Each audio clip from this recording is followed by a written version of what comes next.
What's going on, everybody out there watching this? This is my Year in Wrestling 2008 Part 3 video. I'll be talking about the Raw 800th episode. I'll be talking about SummerSlam, Survivor Series, TNA Bound for Glory, and that's about it. And then I'll be done. So I'm going to kick it off starting up talking about I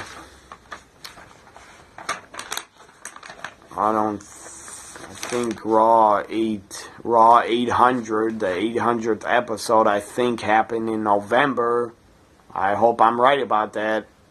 If it didn't, it happened sometime in the fall or winter of 2008. Anyways, now I'm going to talk about SummerSlam, which took place in August of 2008, as it does every year. That's why it's called SummerSlam, because it takes place in the summer. It kicked off with, I had the wrong year. I almost started reading 2002 SummerSlam. So here we go, SummerSlam 2008. MVP, the show kicked off, the pay-per-view kicked off with MVP defeating Jeff Hardy. They had a decent match, I'm sure. Santino Marella and Beth Phoenix, they were in a storyline together where they were like dating and boyfriend and girlfriend. That was pretty weird, but they were a pretty funny duo together. They did some good backstage segments. Santino and Beth Phoenix defeated Kofi Kingston and Mickie James in an intergender tag team match where the winner would take all the matches for the Intercontinental Championship and Women's Championship.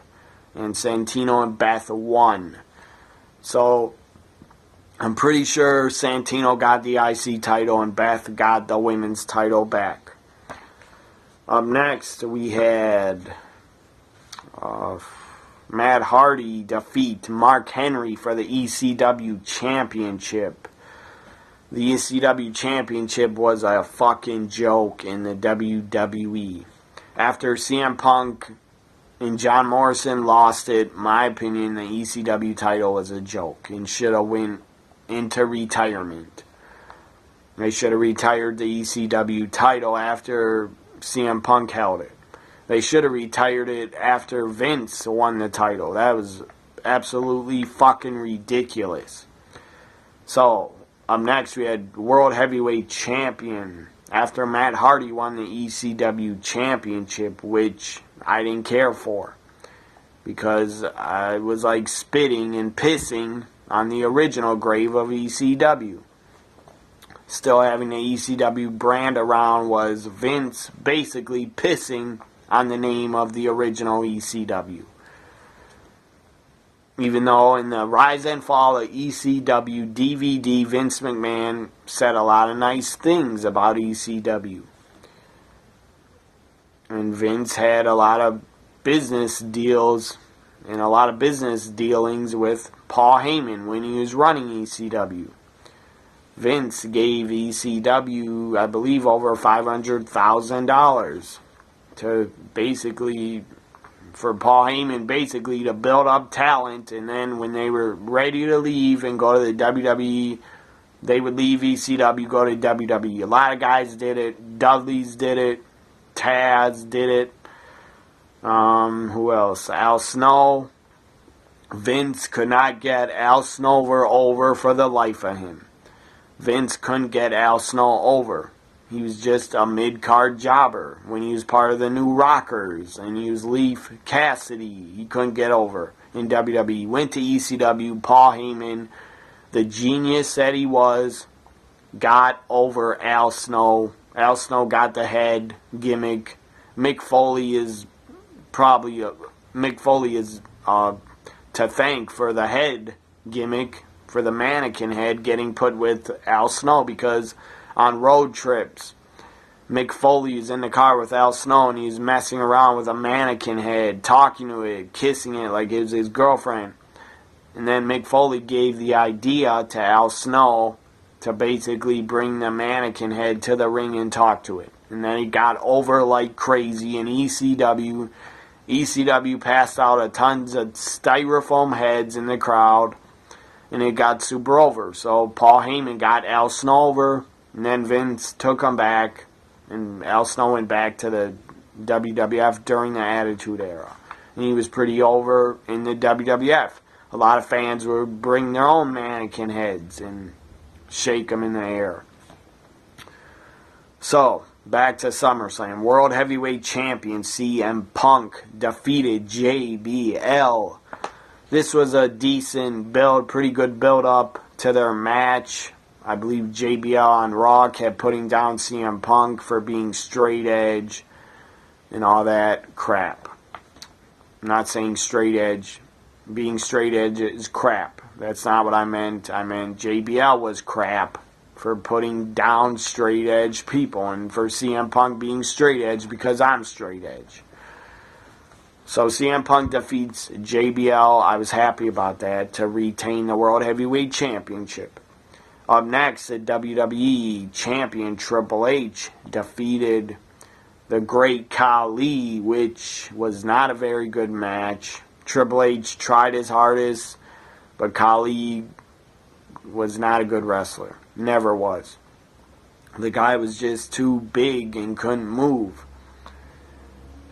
Up next, Batista defeated John Cena. They had a pretty damn good match. I really enjoyed it and thought it was very good. The main event was The Undertaker defeating Edge in a Hell in a Cell match, which was pretty damn good. I enjoyed it. Now on to Unforgiven 2008, which, in my opinion, was a pretty damn good, damn entertaining pay-per-view, was Unforgiven 2008. We had a scramble match for the ECW Championship. The winner of the scramble match would be the new ECW Champion. Evan Bourne defeated John Morrison. Mark Henry then defeated Matt Hardy, defeated Mark Henry. The Miz was in it. Chavo Guerrero was in it. And Finlay were in it. So Matt Hardy, I believe, retained the ECW Championship. And Evan Bourne, I think, just defeated John Morrison in a one-on-one match, I think. Then there was another scramble match for the SmackDown World Heavyweight Championship, where we had, Brian Kendrick,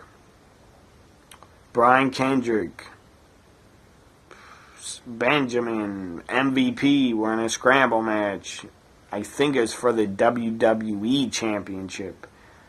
It was not. Maybe it was. I think Triple H was on I don't remember who the hell was on SmackDown and who was on the SmackDown brand as champion. Anyways, Triple H defended the championship and defeated Jeff Hardy, Brian Kendrick, Benjamin, and MVP in the SmackDown Scramble match. I thought there was, I think there was another scramble match. I thought there was a World Heavyweight Championship scramble match. I don't remember really, but I do know CM Punk, I think, got a concussion a week before or something and was World Heavyweight Champion. Then they did a stupid backstage segment with CM Punk where they had Randy Orton, Ted DiBiase, Legacy. Basically, Legacy attacked CM Punk, beat him down, and then Randy Orton punted CM Punk, took him out of the match, and the title was basically taken away from CM Punk. So then I think Randy Orton became the World Heavyweight Champion. But maybe I'm wrong. I don't know why it's not written down here that there was a World Heavyweight Championship match. Other matches, we had Rey Mysterio defeat Chris Jericho There was a Divas title match. Michelle McCool defeated Maurice. I was always a big fan of Maurice. I thought she was hot as hell and pretty good in the ring. For her not being in wrestling that long, Maurice was pretty good. JBL then. Jericho, Chris Jericho defeated JBL, Batista, Rey Mysterio, and Kane in a Raw, or Monday Night Raw World Heavyweight Championship Scramble match to become the World Heavyweight Champion. So Chris Jericho became the World Heavyweight Champion basically because CM Punk had to drop the title because WWE made him. And I think he did have a concussion, but I think he still could have competed. But as I said, Unforgiven 2008 was a very good show, very good pay-per-view. Now, No Mercy 2008. The main event was WWE Champion Triple H defeating Jeff Hardy. And then the World Heavyweight Championship was Chris Jericho defeating Shawn Michaels in a ladder match. Jericho and HBK had a heated, great feud in 2008 at Great American Bash, or whatever it was called, the Bash. Jericho busted HBK open, he bled buckets. And then at SummerSlam, HBK came out with his wife, and then Jericho came out, accidentally punched Shawn's wife, Rebecca, punched her in the mouth, and she got a big fat lip from it. And then at Unforgiven, HBK and Jericho at a non-unsanctioned match.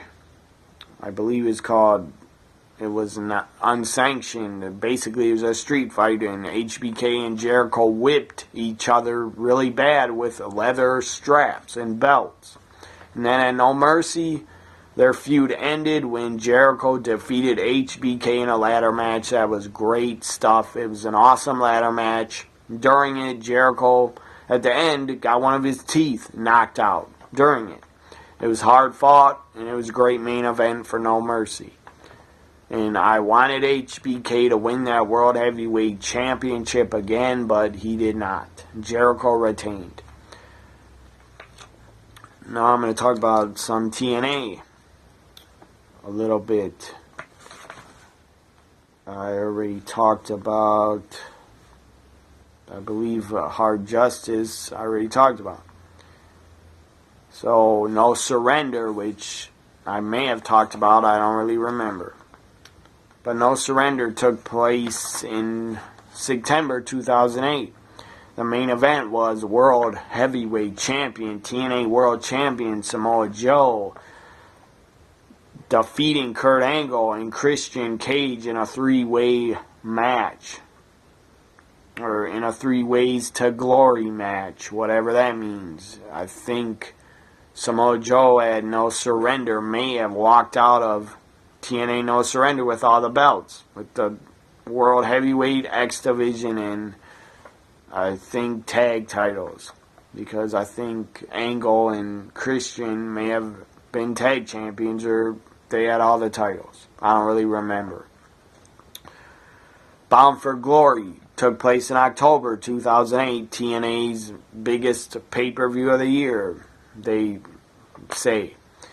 Eric Young and Sonjay Bolt, who was a African-American knockout, they defeated Lance Hoyt and Christy Hemme, which was a pretty boring tag match. Jay Lethal won a Steel Asylum match. This match was pretty crazy. It was a giant cage over the ring. They had to climb it and escape. It was called the Steel Asylum. So Jay Lethal won that, and I believe he's still playing the Black Machismo gimmick at the time. I've always been a fan and very entertained by Jay Lethal. Knockouts action. ODB, Raka Khan, and Rhino defeated the team of the Beautiful People, Angelina, Love Velvet, Sky, and Cute Kip. Who was Cute Kip? He was Billy Gunn. He was part of the Beautiful People for a very short time. I guess he was a fashion designer or something like that. Up next we had Sheikh Abdullah Bashir, who was Davari from WWE, I believe. He defeated Consequences Creed. Consequences Creed is Xavier Woods, and he was in TNA for a short time as Consequences Creed. He's way more over in the WWE as part of the New Day. Knockouts Championship on the line. Taylor Wilde defeated Awesome Kong and Roxy in a three-way. World Tag Team Champions Beer Money defeated LAX and defeated Abyss and Matt Morgan and defeated, just Beer Money defeated LAX, and then we had a Monsters Ball tag match where Abyss, Matt Morgan, and Team 3D competed in a Monsters Ball. Matt Morgan and Abyss and the Dudleys were in a Monsters Ball. I don't remember who won. Booker T defeated Christian Cage in a decent match. And Booker T defeated Christian and AJ Styles in a three-way. That was not good booking. That was not good use of AJ Styles, putting him in a match to basically job to Booker and Christian. Jeff Jarrett defeated Kurt Angle. They had a very good match, and they were in a heated feud at the time because in real life, backstage, Karen Angle and Jeff Jarrett started having an affair and going together, and then Kurt was very angry about it, but he got over it. Kurt Angle did business together with Jeff Jarrett anyways, even though his wife decided to go to Jeff and leave him. And Karen Angle still had some kids, had 2 kids with Kurt Angle, I believe. So, but now Karen and Jeff, they look pretty happy together, and they're together. And the main event was Sting defeating Samoa Joe to win the TNA World Title. And this was Sting's, I believe, 3rd year in a row in the main event at Bound for Glory. That was pretty weird. But TNA had to keep putting him in the main event for Bound for Glory because Dixie Carter would beg Sting every single year to come back and sign another contract. Turning Point took place in November. Main event was World Champion Sting defeating AJ Styles. That was a good main event. Now, Final Resolution, December 2008, TNA pay-per-view. The main event was the team of World Champion Sting, Kevin Nash, Scott Steiner, and Booker T, who would become the Main Event Mafia. Decent group in TNA.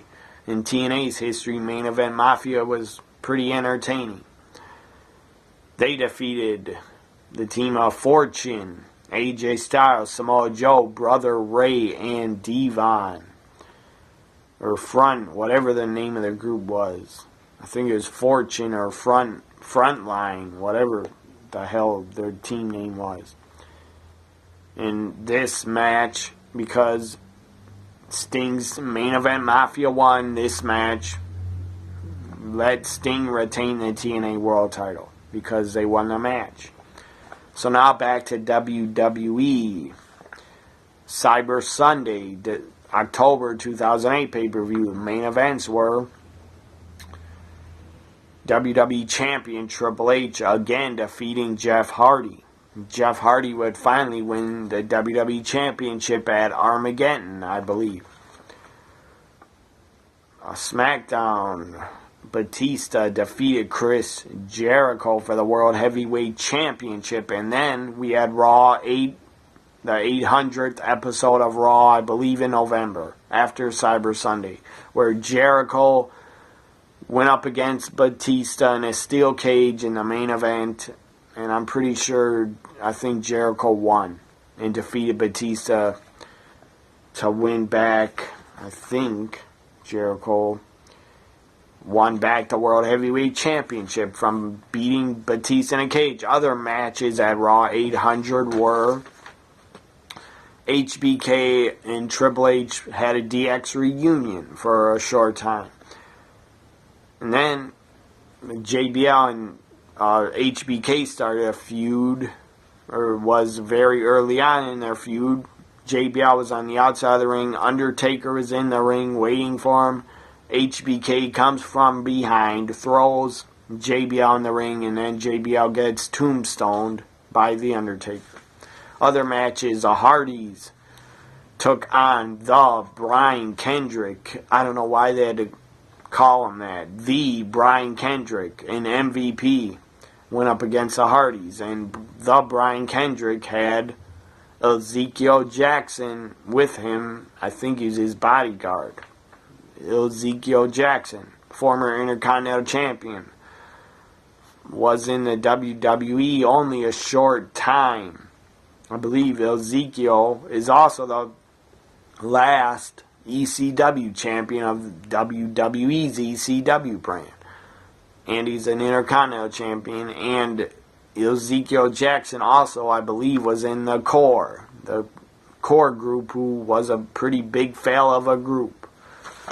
And was worse than Nexus. The Core was pretty awful, in my opinion. They had some decent talent, pretty good talent in there, but the Core was pretty much shit and pretty lame, in my opinion.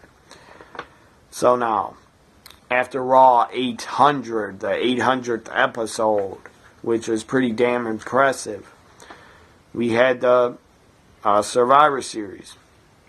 And as I said, at Cyber Sunday, Batista defeated Jericho to win the world title. Then Jericho won it back.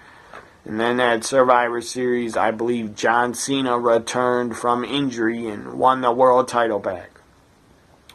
Anyways, here we go with Survivor Series. Brian Kendrick defeated Kung Fu Naki. Kung Fu Naki was a very stupid character for WWE to give the Funaki. Team Shawn Michaels, they were in a Survivor Series elimination match. Team HBK, Shawn Michaels, Rey Mysterio, Crime Time, and the Great Khali defeated Team JBL. JBL, Kane, MVP, John Morrison, and The Miz. And John Morrison and The Miz were, I believe, SmackDown WWE Tag Champions at one time. And World Tag Team Champions also. Miz and John Morrison worked pretty well together as a team for a short time. They were a team. Now we had Divas Survivor Series elimination match. Team Raw, Beth Phoenix, Mickie James, Kelly Kelly, Candice Michelle, and Jillian Hall defeated Team SmackDown, Michelle McCool, Victoria, Maurice, and Natalia. Decent Divas tag match. It was good to see all those ladies get some work. I liked all those ladies except Kelly Kelly and Jillian Hall. I never cared for. The Undertaker defeated The Big Show, which was pretty pointless, in a singles match that meant nothing. Team Randy Orton The team of Randy Orton, Benjamin, William Regal, Cody Rhodes, and Mark Henry defeated Team Batista. Batista, CM Punk, Kofi Kingston, Matt Hardy, and R-Truth. Edge defeated Triple H and Vladimir Kozlov. And Vladimir Kozlov, man, that character and that guy was just boring as hell and awful in the ring. He wasn't that bad in the ring.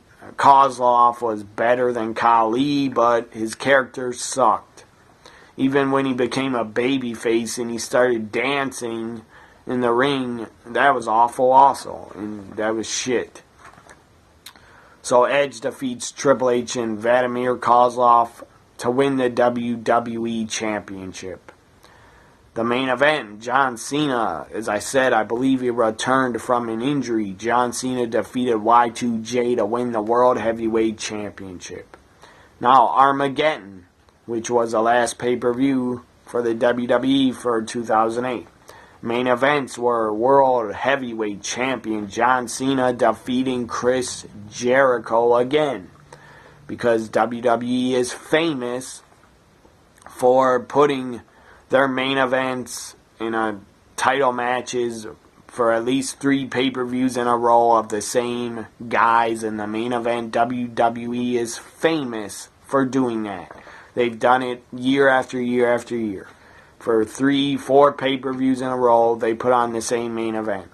Just about, and then they just add a gimmick match to it. That's pretty annoying in my opinion.